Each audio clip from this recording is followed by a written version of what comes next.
We're live. We're good to go. Call the meeting to order for the Sandwich Bikeways and Pedestrian Committee at 6:31 p.m. We are here at the Sandhill Community Center, Sandhill School Community Center. As a reminder, we are being televised. Tonight's meeting is being streamed on sandwichtv.org and broadcast on local channel 9. The meeting will be available on their YouTube channel and website tomorrow. So anybody in the audience who wants to speak will have to step to the mic, please. So regarding prior meeting minutes, at the last meeting we deferred the July 15th approval because we didn't have enough of the attendees present, but we do tonight. 3 of us were there. So hopefully you recall those having been sent out in August. And if there are any questions or comments, you don't remember. You don't remember. It's a long time. Okay. I took the notes, so I think they're spotless, personally. Is this on? It is. Yeah, I talked to last time for Yes. Yes. Please speak into the mic. Yeah. No, but I remember reading them from the last one, and I don't remember there being anything. So I'll make a motion. We approve the July 31st. They were July 15th. July 15th. Sorry, July 15th minutes. I'll second that. All right.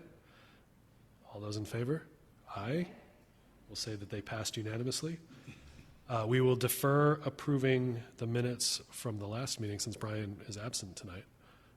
And it was Brian, Darrell, and I who were at that meeting. So we'll defer that to the next meeting. I think that's it. We have some catching up to do, I think, on filing minutes on the town website, but I've been talking to John Scott about some of the ones that are missing from prior meetings, so we'll get that caught up shortly, hopefully. Public comment. Anybody have public comment, questions? Hello, new attendee, must be from the Enterprise? Yes, new for Sandwich. Okay. What's your name? Amy. Amy. Amy Rothman, nice to meet you. Welcome.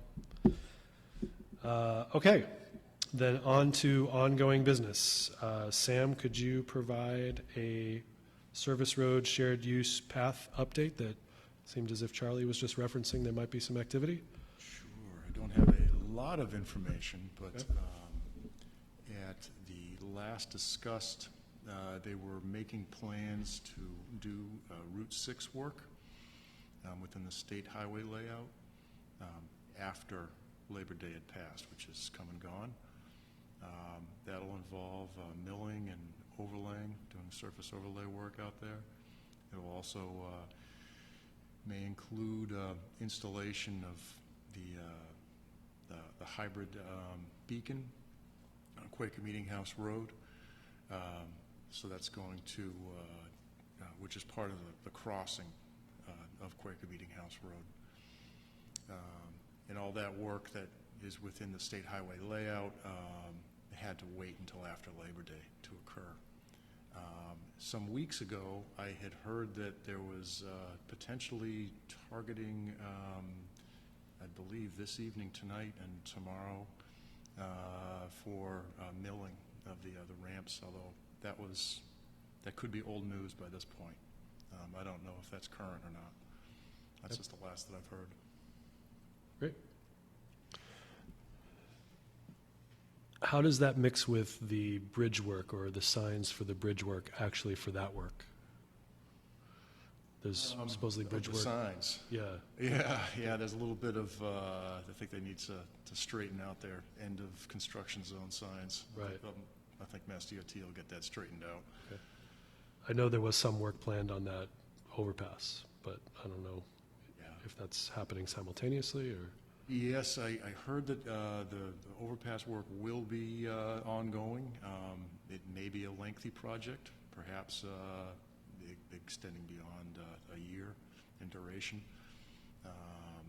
We're waiting for a more detailed schedule from Mass DOT on that.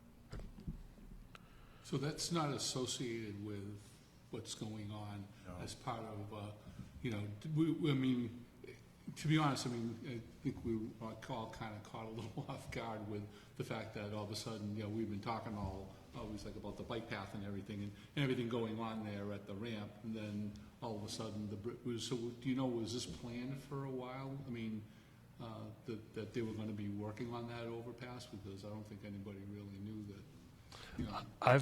I've heard about it through meetings that I've had as part of the Joint Transportation Committee. So I believe there's a number of overpasses that are lined up for refurbishment. And that was definitely one of them. That obviously caught my eye, being from Sandwich, so About the next one up at exit for the Chase Road. I believe that one is as well. But not right now. They're only gonna be working on this one first. I think there's some sequence to it, yeah. I didn't pay close attention to that, but I don't believe it's simultaneous. And thank you for, because I know at the last meeting I brought up about the grass cutting and everything that was, you know, so it does look a lot different, a lot nicer. Yeah, and I think they still have more work to do, so there'll be work ongoing. On the next, because I mean, it looks between, you know, 2 and 3 looks, you know, pretty good. I know, that was, you know, like I said, there was a lot of work, because the stuff was growing pretty high. You know, so they, you know, have they done between 3 and 4 also? Are you aware, or? I believe so, between Quaker and Chase, as far as cutting. Yeah, they have. I noticed the golf course road was, when I was there Saturday. Up and up that way too. Yeah. You know, I've been down there, it's really good. Do you know if it's open, the bike path, if they've completed almost everything on that one end? It seems like it's, you know, they don't have the signs up anymore, and people are using it. Yeah, the signs should still be up. If they aren't, something happened to them. The Baker Meeting House to Chase, it is from Baker Meeting House to 30. Yeah. The signs are up, but it's opened, and the ramps don't seem to be finished yet, and there's still some work to be done, but there's no signs anymore. Yeah, the signs may have gone missing, but it's not open yet. The entirety of it is still closed. Do you have any idea when because I know they gotta do a final coat on the path itself. You know, when that's, you know, when they're looking to do that, is that something that would be? I'm awaiting an update too. I don't know. They were looking at before this season, like this okay, paving yeah, season, meaning before the asphalt plant shut down this fall. That was the goal. They'd originally targeted earlier, believe it or not. But then with the remaining landscaping and utility work and everything that's left, that was the top course paving was pushed off. And as of right now, the last I heard, it's still on track for being done this fall. I just haven't heard a specific update on it yet. That's good. But seeing the presence of the milling machines out on the path near Quaker Meeting House Road and Chase Road, I mean, that looks like they're geared up and on track to get the ramp work done. So that's a good sign. And, you know, you probably are more familiar with the parking area, whatever that's up near the golf course or everything. Is that, same thing there, does that need to have another coat, final coat on top of it? Or I believe so. So it's still a pretty big project, what's left to be done in Here's terms of the final coat. Here's what I noticed as I was rushing for my tea time. There was some trees planted. It did look like a lot of equipment had been cleared out. It didn't look finalized, but it definitely was improved versus when I was there 2 weeks ago. As I was blazing by. Oh, and there was a path closed sign in that parking lot, actually. Yeah, I mentioned that right after the last meeting. Right. That was because of and- your feedback that you Yeah. shared Oh, with me. yeah. Actually, they have the curb cut and the ramp right up onto the pathway, right by the golf course there. So it was very inviting. Right. Okay, anything else on that part of the project? Next would be the Mass Trails grant for the Service Road Canal Connection update. Steve Rhodes, myself, Paul, and Sam met last week to prepare for the presentation of the selectmen that's coming up on Thursday. You want to give an overview of that? Sure, yeah. So we received another grant from Mass Trails Thank you very much, Mass Trails. And so we continue our work, which is focused on pre-25% design. It's called that to fit in with Mass DOT's process that they have in place to ultimately secure construction funding. So we can't quite call it 25% design yet. We're in the pre-25% stage. But it gets a lot of work done, and we want to make sure that we keep a high visibility on this project, just to make sure that the public is aware of what's going on. We want feedback. We'll be planning more opportunities for public feedback, and we want to inform the select board again about where we are with this, where we intend to go with it, and get more input on it. And so that'll be this Thursday. We will also be, I anticipate that we'll have some snapshots and statistics from the web poll that we did this past spring. It took a little bit of time to pull that together, but VHB has done that, and I believe that they'll be presenting some of the numbers from that. Thank you. Questions on that? Okay. Let's talk crosswalks. So, Sam found that, or no, I'm sorry, the new GIS person, Eli, found, at your request, some crosswalk data and it's a lot of data. So you want to cover that too? Just Sure. Summary. Yeah. So we have a new GIS technician on board. A previous Josh has relocated back to where he originally came from, out in Colorado, for personal reasons and family reasons. And he was an excellent asset for the town, very good at what he did. And we're very fortunate to have a new GIS technician that I think has a lot of promise, Eli Robinson, if you ever get a chance to meet him. He's excellent. So after the last meeting, I brought up that we had an interest in locating any type of GIS data that we might have on crosswalks, asked him to look into it, and lo and behold, he discovered that we have like a very basic inventory of crosswalk locations as a point file. So it represents specific locations in town as points, and then has a little bit of data attached to it, not a whole lot, really just a location description with nearest cross street at this point. So I've provided that to you, Sean, in a couple of different formats. More formats than I know what to do with. Yeah. But there's potential there that we could at least start by looking at that list, and if we're aware of additional crosswalks that exist now, we could add to it. Sure. Or modify as need be. So I have some questions, and hopefully it will spark discussion amongst the committee members. So the one file that was in that data set that was easily digestible was basically a CSV file, comma separated values, that you could open in a spreadsheet.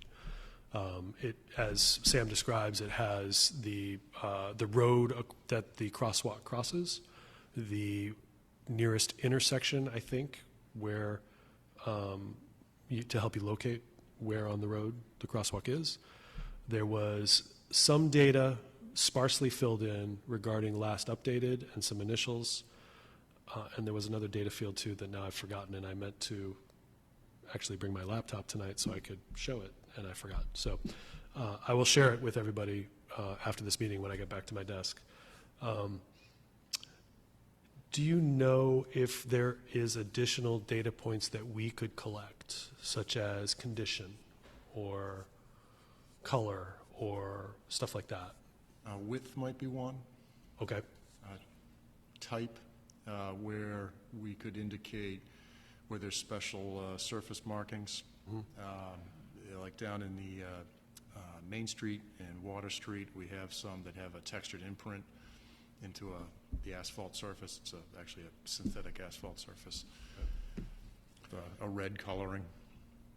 For the most part, our crosswalks in town that I'm aware of, they're all a standard two bars to transverse bars across the road. There are other types, but but I don't believe that we have any of those on town roads anyway. So there was one at the marina at Moffett at Gallo where it was yellow with white stripes. So yellow interior color with white stripes, but that could be because that's Army Corps. And then there were others that I looked at the top of the list. I didn't go through the whole list. There's hundreds, it seemed like. I mean, maybe it's a few dozen, but it was a long list. Others that I looked at by satellite, I didn't go visit them. So satellite photography that's in the GIS system, where it's just the white lines. I think it would be useful for us to expand on that inventory, and I think it would be useful for us as a committee to participate in that, to somehow split up the list and do additional inventory of the crosswalks. But I just think we need to agree on what the data points are so that we're consistent, right? Would it be, so I guess what I'm wondering is what would be the most helpful data to the town, particularly as we decide on which ones to act on? What data points would you and Paul be looking for? Well, if we're talking about prioritization for future improvements, an assessment of what the issues are that you've identified with them, that you're looking to bring up for discussion. Okay. That would be key, so that we're on the same page with you, understand what the potential problems are with them, and so that we can look into addressing that. So stuff like vegetation nearby, right, would be one. Favorite curb cut. Yep, right. Wheelchair ramp on either side. Wheelchair, Yeah. So color, we said, width, nearby signage.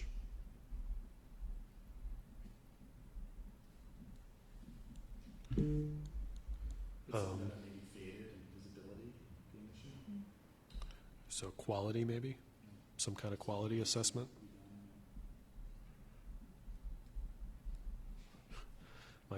My crosswalks to nowhere usefulness, but I don't know if that's really, I mean, if they're there, right? So, But it's very pretty, yeah. It's, and then any that are missing would be the other, right? What do you mean by missing? Stuff not in the inventory. It's not clear when this inventory was taken. Oh, I don't know how complete it is either.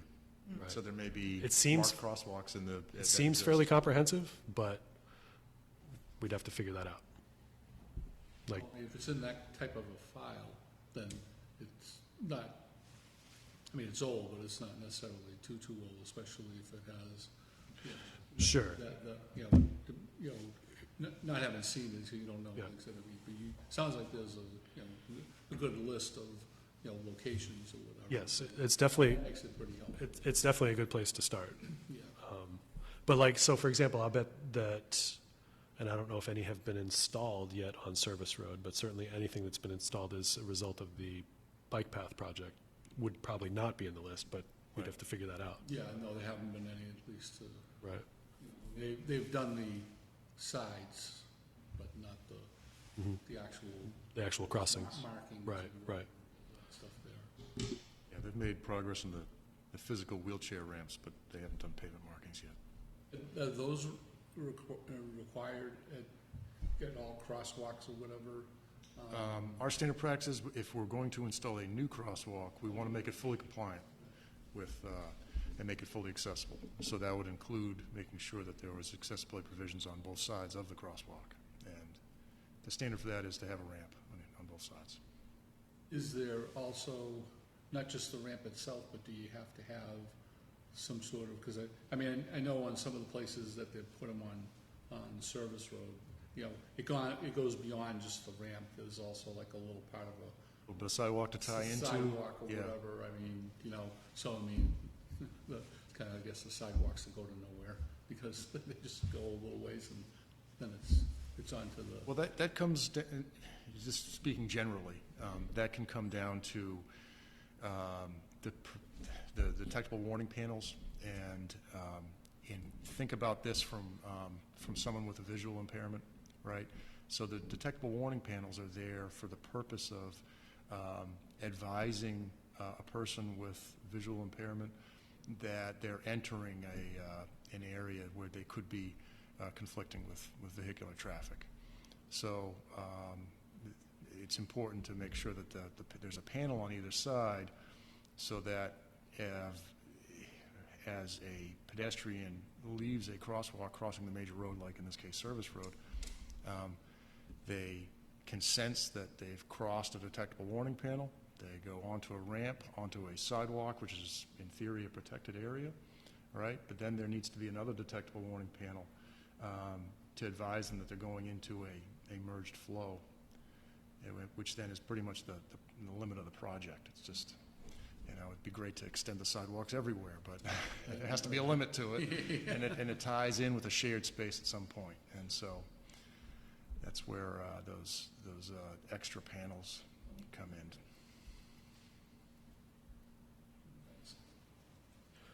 And then at some point down the road, this could lead to potential siting of new crosswalks based, once we're familiar with the inventory, once we're familiar with what needs to be upgraded, we could then start to focus on what new ones need to be installed, I think. I think it's a natural progression.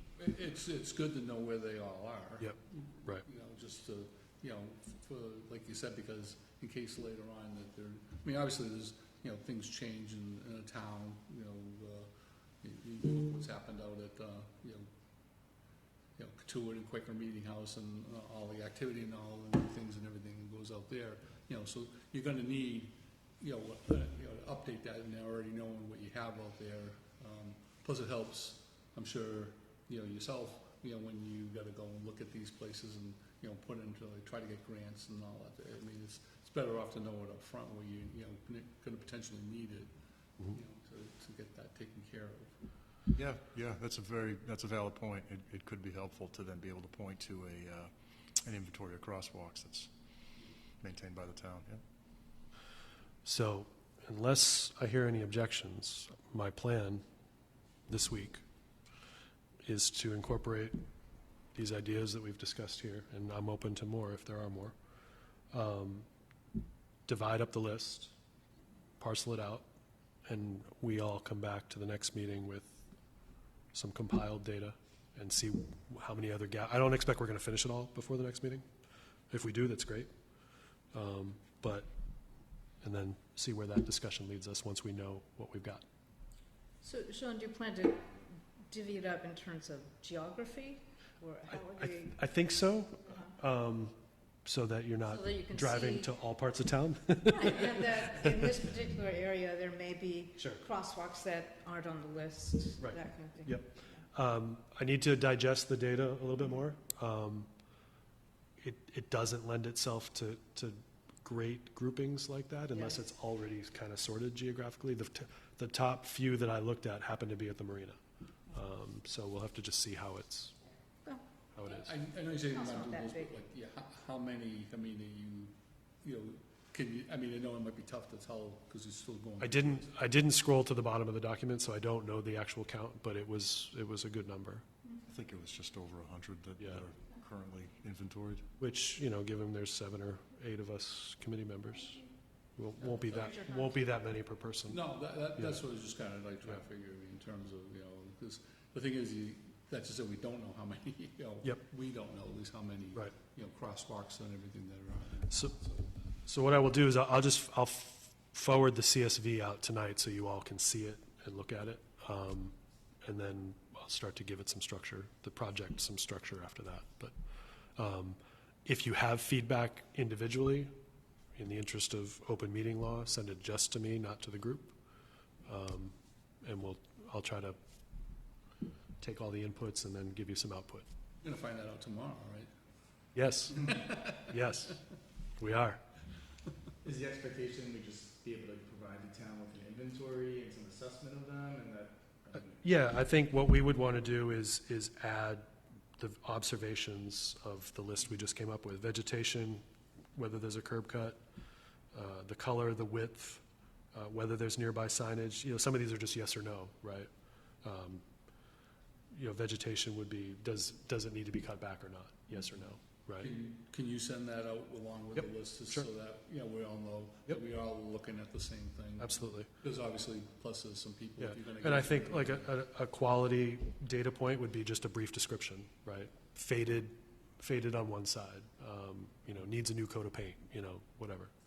it makes sense to add it to the existing spreadsheet, so that we can all be consistent and have Sure. different columns. which is Sure. difficult to- What I may do is put it like in a Google Doc that is shared, that everybody can access, or in that way. So we're all, yeah, Just go through very, you know, yeah, just repeat the process. right. And I think it'd be good for us to all be out there and looking at these things too, so. Okay, that aside, that was the headline item.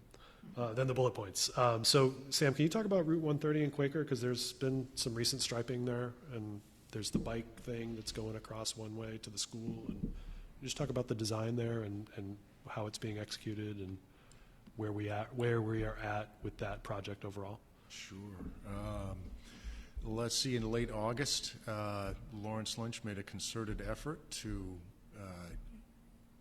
essentially achieve substantial completion out there, which was fantastic. It was a very large effort on their part, so I'm grateful for their diligence and dedication to it, because it was fantastic having that in place and having the traffic signal operational and the pavement markings in place prior to the start of school at Forestdale Elementary, which was excellent. They really went above and beyond to get it done. Can't say enough about that. And so you've mentioned the pavement markings. So that project was funded in part through a Complete Streets grant that we received, which was focused on helping to develop bicycling facilities and improve the sidewalks and pedestrian crossing infrastructure that's there at the intersection. So you may have noticed we have new pedestrian signal heads, that are push-button activated. They have enunciators; you can hear them. They give you a countdown, and they all work. There's a couple of adjustments that I still want to make to them. One of the signal heads needs to be shifted a little bit just to make sure it's visible from one of the ramps. It has full visibility. There's some little things like that, but for the most part, it's all operational at this point, and I've watched people use it, and it seems like it's a great improvement having that. That was one of the main issues we were trying to tackle at that intersection.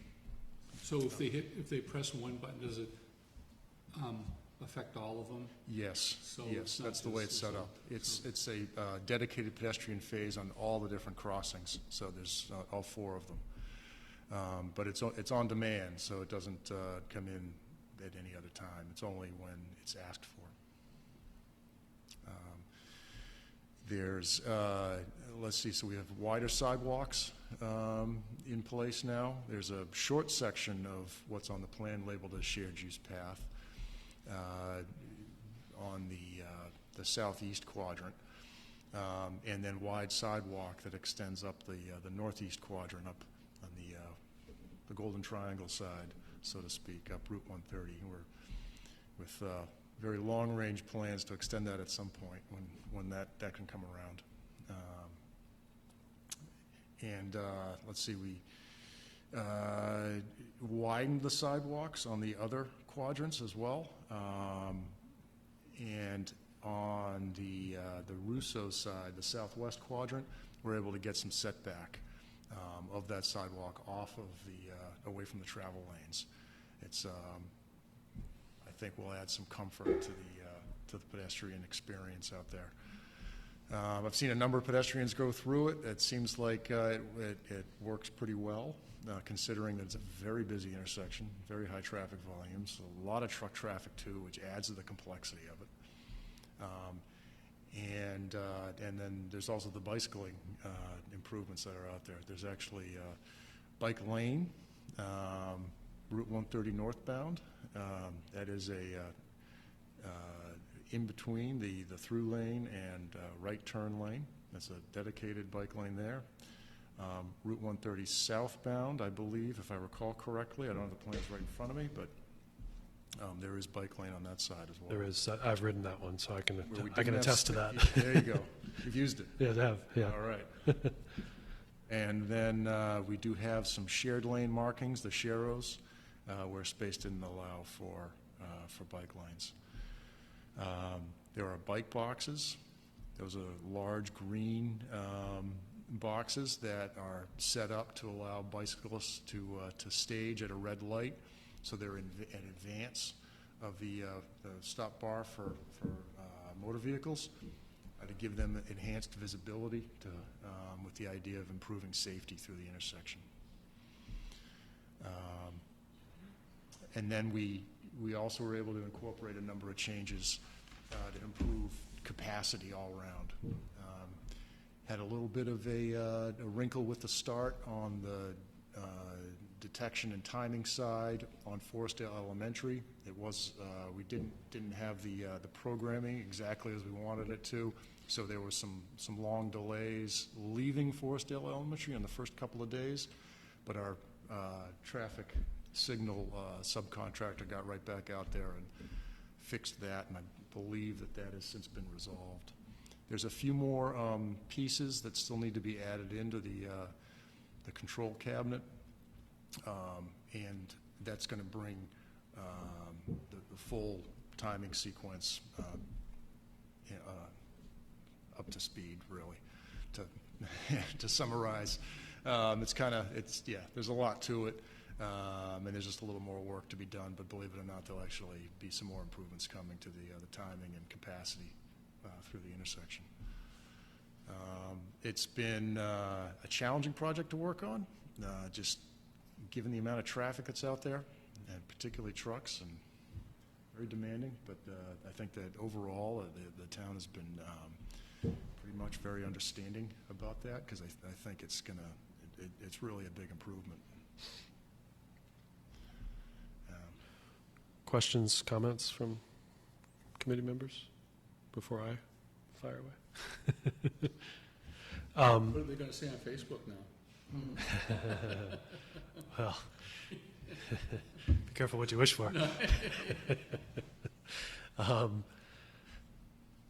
So obviously, I love the bike lanes. I'm wondering what it would take to extend it, particularly on 130 between Quaker and Snake Pond. There definitely is shoulder there that is narrow in parts but wider in others, and the wider parts feel almost like a bike lane. What are the possibilities down the road of extending it all the way? We could give that another look. I seem to recall the last time we looked at it, one of the main constraints there is that the right-of-way is only 40 feet wide for Route 130, which is surprisingly narrow. And it dates back to early 20th century. And believe it or not, the right-of-way itself is angular. It doesn't involve curves. So the pavement, which is obviously curved, meanders within the limits of the property lines itself, and it creates this varying amount of space that we have available to work with. And any kind of widening or anything like that runs up against that and property right issues. So it's not necessarily a simple thing to solve. That's what I recall from back then, the last time we looked at it. But we could give that another look. You thinking particularly Route 130 southbound? Huh? It seems to me that, and that was the direction I rode most recently on that road. And I felt safer than I ordinarily do because of the recent restripings that had been done there. But the width did vary between the curb and the line. At points, it's very narrow, and at other points, it feels like you're in a bike lane. And I just wonder if there are any ways we could make that feel like a bike lane all the way through. A bike lane technically is regulatory, so it's supposed to meet a more rigorous standard sure. for width. I don't doubt that. But it feels, the reason I ask is it feels so close. Would sharrows be helpful when it They're there. narrows down? The sharrows are there in parts, not all the way down, but it feels like low-hanging fruit just to look at it without any expertise applied, right? So I would love to know what it would take to do that. Obviously, the northern side,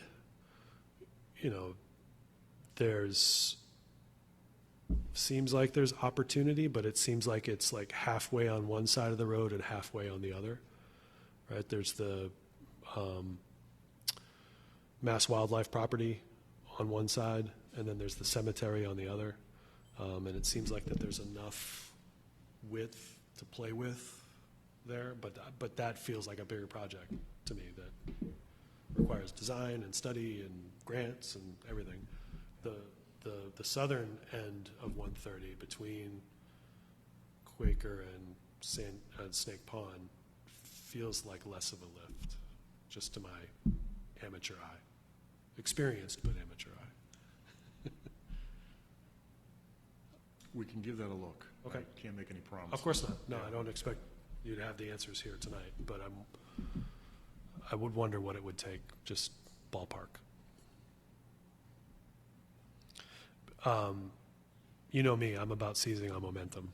It's why we're where we are with Mass Trails and the shared use path. This seems like another momentum moment with all the work that's gone on at that intersection to really extend it outward, even if it feels piecemeal at the moment, in my opinion. I don't know if others disagree, but so that was my question there. It helps that I recently rode through there. I'm getting my ride planned for tomorrow. There you go. I do encourage the committee to go out and take a look at that intersection. I know you go through it daily. Others maybe less frequently, but it's a great start. Katuitt Road, do you want to touch on that briefly? Sure, yeah. Regarding the crosswalks themselves, we've Yep. got two different parts to that. So we have Yeah. the intersection with Quaker Meeting House Road, Right. and then the crosswalks with the upgrades that we're looking at doing out there. We received word recently that we have been selected for funding through the Mass DOT Vulnerable Road User Transit Stop program that they have. And so we put in an application over the summer for that, and we just received word back. We're waiting for timeline information because this one's set up a little differently. It's not just a strict grant where they dedicate a certain amount of money and we pick our consultant like we've done on a number of other jobs. This one's set up with a pre-qualified consultant through Mass DOT. They do the design and then carry it forward. So we're waiting to hear back on what their timeline is going to be on that. But so that's promising on the crosswalk end.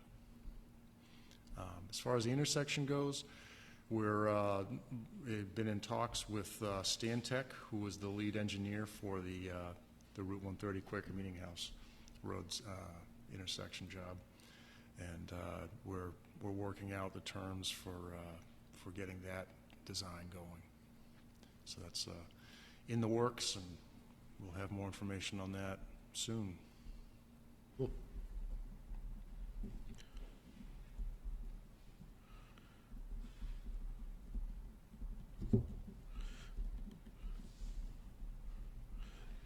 Sorry, I'm taking notes by hand as opposed to typing, so I keep my agenda in front of me. Town Neck Road, any update there?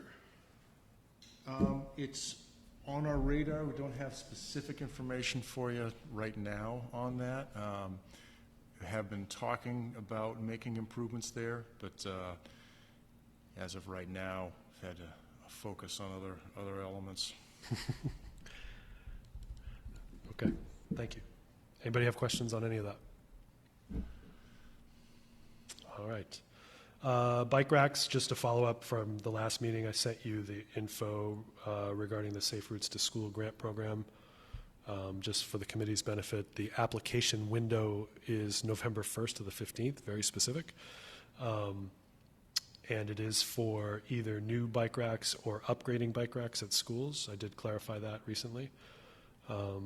So did you have a chance to digest that? Do you think it's something that would work for Saw us? the link. I went to the site. I wasn't able to get in touch with the program contact, though. I just Okay. haven't had a chance to do that. Okay. Because just want to make sure I understand the idea there is to add bike racks and then repurpose existing racks elsewhere. That was my idea. May not be their idea, but I did clarify because they gave a presentation at the Joint Transportation Committee meeting on Friday that it can be either to upgrade existing facilities or install new facilities, that they were happy Schools. to do either way, yes. Yeah, so which schools was it again that you want?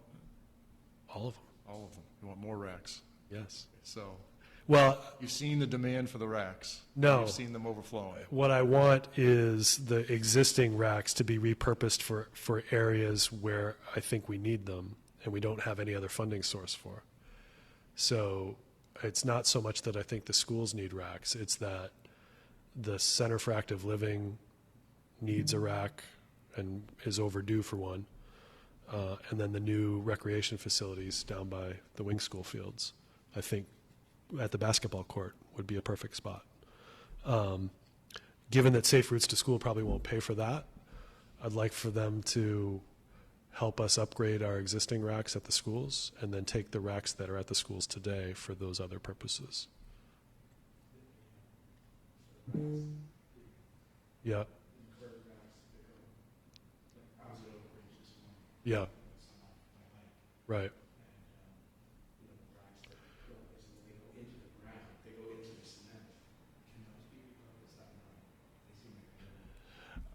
I'm just the idea guy.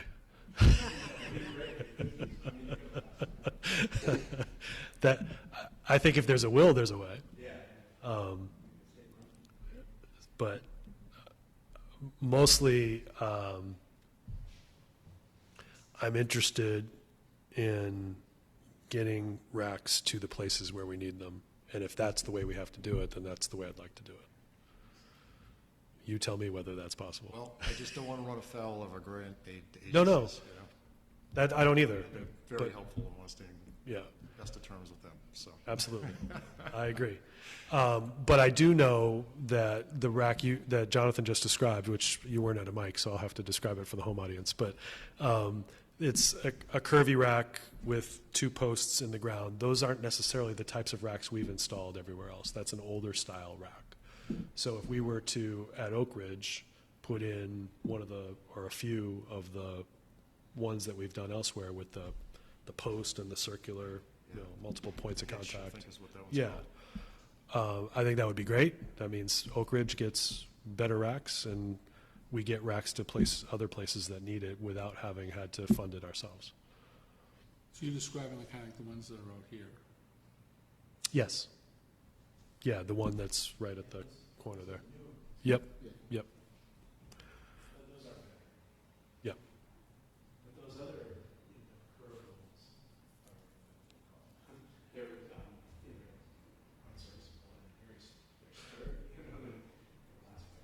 It would certainly work for people who are biking to play basketball or whatever. Play volleyball. Throw horseshoes. I thought a horseshoe pit was part of the program down there at some point. Anyway, thank you for entertaining that idea. I appreciate it.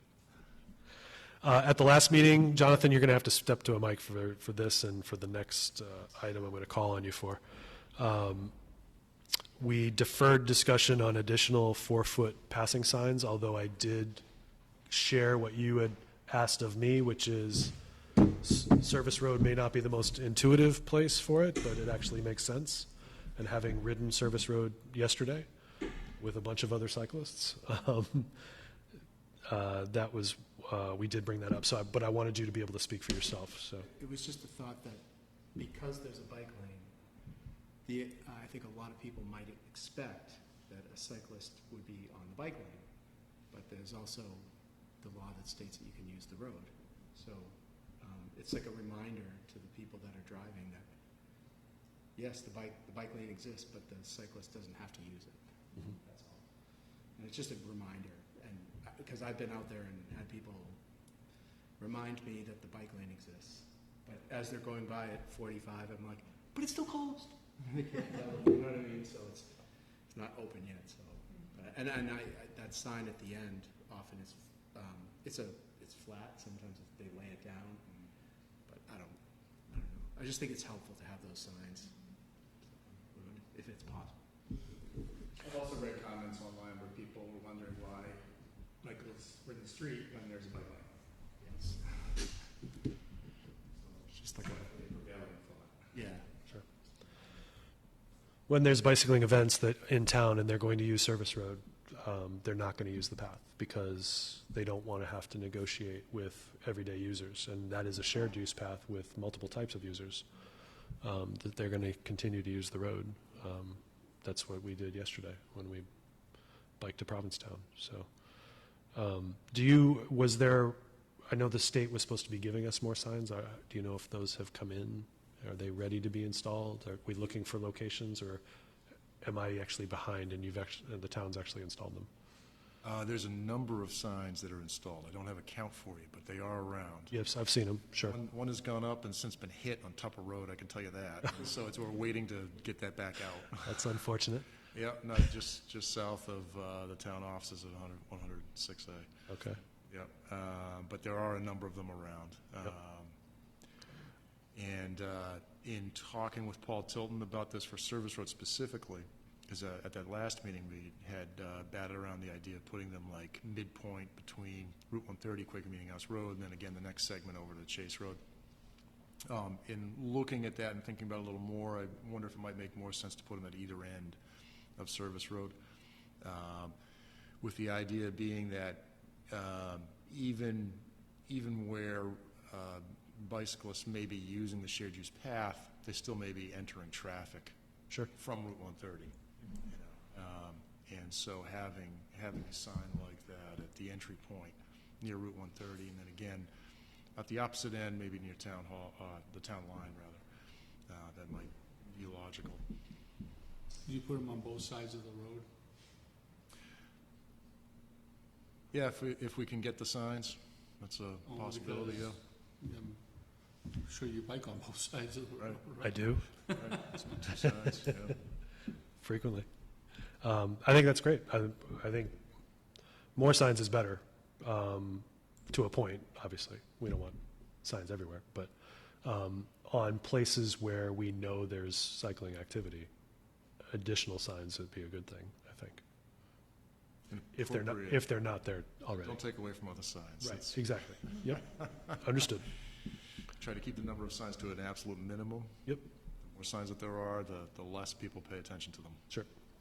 But at either end, I think that'd be great. You agree? Yeah, absolutely. One Okay. on each side would be good. At each intersection, you mean? At either- Yes, yeah. yep. So people go onto the service road and see one at the beginning of their transit from, say, Quaker Meeting House to the next Chase Road or whatever. And they see it, and then at least it's in their mind. It's a reminder. There may be somebody out there, you know, Right. so to watch out. For sure, that Service Road is highly trafficked by cyclists, whether it's an event or not. Yes, it's a daily, almost daily Yeah. for me. So. So speaking of biking from Sandwich to Provincetown, the second summer cycle was revived. This is the former Last Gasp ride. Used to start in Sandwich. People would bike out to Provincetown, take a boat back to Sandwich, have a nice big clam bake. Well, it wasn't that this year. It was we biked out to Provincetown and we had a little festivity out in Provincetown. But I did do it yesterday along with our former chairman, Lee. was there, and John Scott, our former alternate. The three of us rode together. It was great. It was beautiful weather.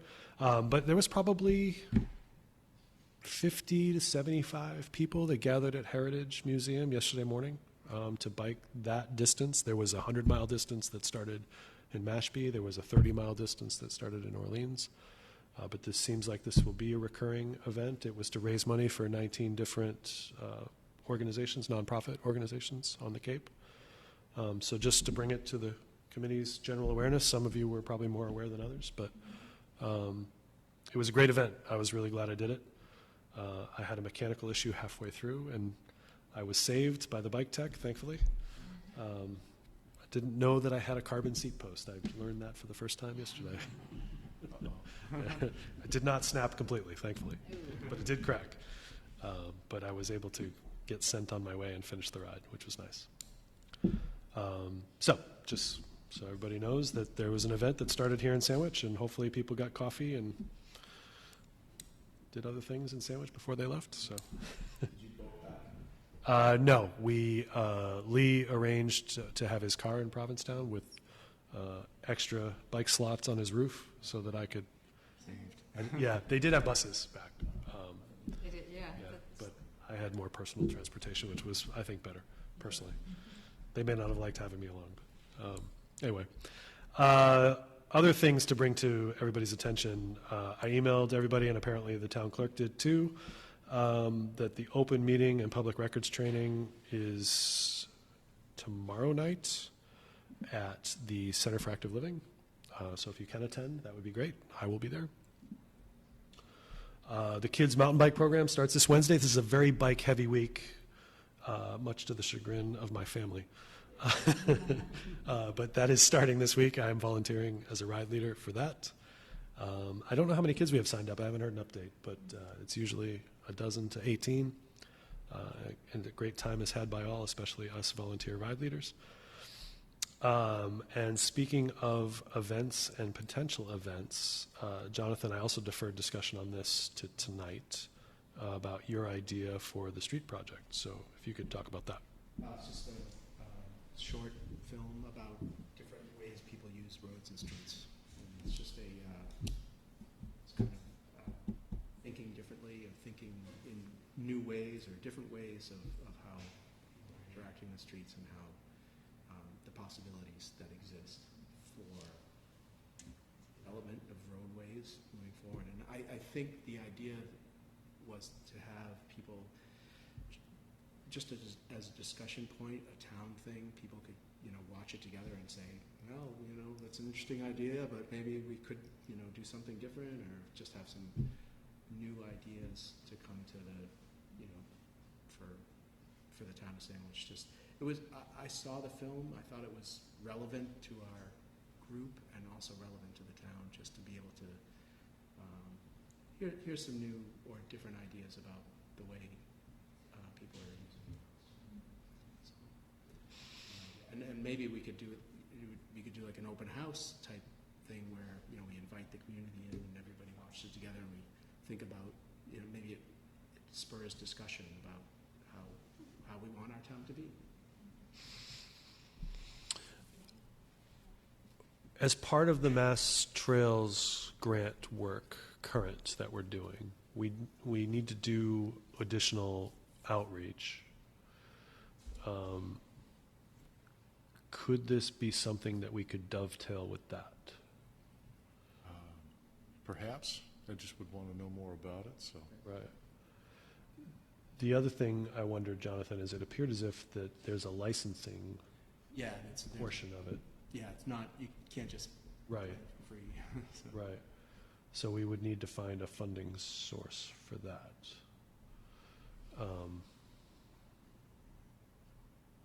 Does the library sometimes show films and? They do. They do. Events where maybe that's something on their agenda, and then, obviously have a good distribution list too, and library card holders that would be able to help publicize it, so that would be something that could be interesting to potentially. That's a good idea, actually. So to try to find. Yeah. I'd be happy to look. I don't know. I mean, to try to find some funding source. Sure. That would be great. Try to find something. I mean, in an ideal world, we would have an event at Town Hall in the auditorium there, invite people to partake, and then have a discussion afterwards. But if we could do it in partnership with the library, all the better. I think if you use the town hall, don't you have to pay for it? Do we as a town organization? We charge our, Something, we charge a committee that has no funding, a fee? well, it's only because I know, Yeah, I understand. you know, some of the other committees that I'm on, that we have to help them support being able to use that venue because of, you know, it's like for a janitor or whatever, you know, so that they, just because you use it, I don't think it's just necessarily a free and open house. So it's just something just to be, you know, aware of. It's a good point. I hadn't thought of the custodian piece of that. Let's try to figure something out. And by we, I mean, I hope you can do the research. Yeah, no, I'll definitely, I'll look for funding. Awesome. Absolutely. All right. If you need my help, let me know. I'll do. Thank you. Sure. Thanks for considering. Sure. I thought it was, when you first brought it to me, I thought it was a good idea. We just need to figure out how to make it happen. Before I get to the next meeting, there's one last event-related thing that has come up since I prepared the agenda. I got contacted on Friday by the Cape Cod Commission. They want to host an open house in conjunction with us for the Vision Zero action plan, which I've spoken about at this meeting before, and I'm the bike representative on that, and I guess also representing Sandwich on that committee, de facto. Originally, I had proposed that they set up a table at Sandwich Fest, which we discussed at the last meeting, and that's what they came back to me with, was they wanted to host a workshop in Sandwich, so, which is fine. So I have suggested to them that we do it here, and we do it instead of our November meeting, or as our November meeting, as we've done with workshops in the past. And they've not responded yet, but I'm sure they will. But I just want to bring that to the committee's attention, that we could be involved in co-hosting that come November.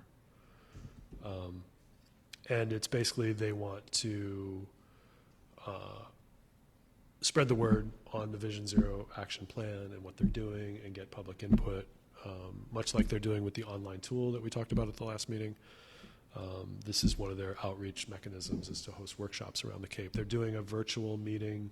Charlie, you sent me that email, on September 24th, which I had heard about but hadn't seen that specific email. So thank you for sending me that. So they're doing virtual meeting on the 24th, but they're doing additional meetings, and one of them could be here in Sandwich. So just bringing that to everybody's attention. Sorry that didn't make the agenda.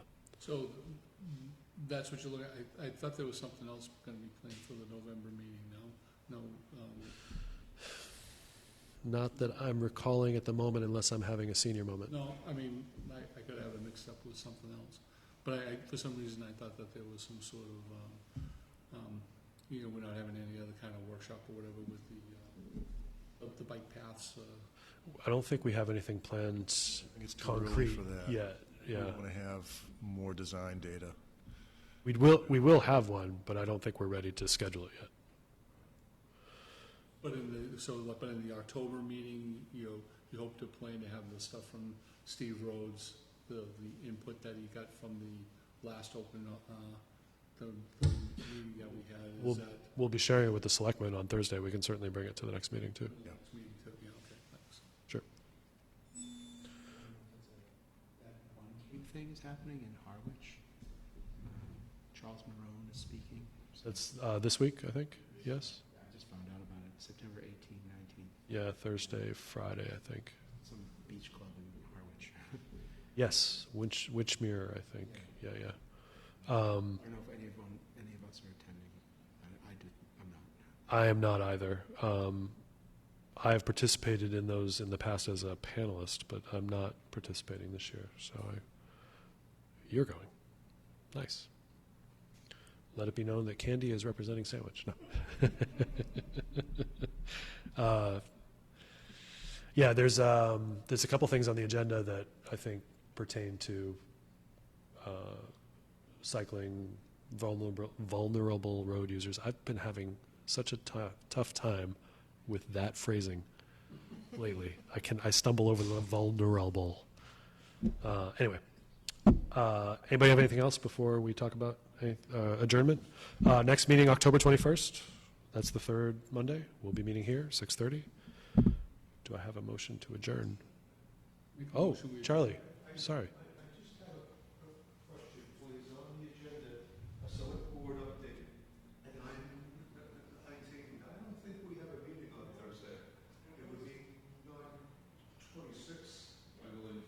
Oh, I'll have to confirm that, okay.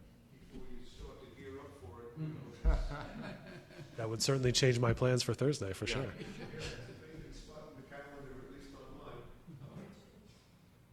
Yeah, because you just had a meeting on Thursday, right? Last Thursday? You just had a meeting last Thursday? Yes. Yeah. So. Perhaps I am having a senior moment. The Patriots are playing on Thursday, so they could have moved it. Yeah. Well, I now know what I'll be doing on Thursday. It's not going to the selectmen's meeting. It will be sitting in my easy chair. Thank you for pointing that out. Yeah, thank you. Now I'll make a motion that we adjourn. I'll second it. All right, all those in favor? Aye. Thank you very much.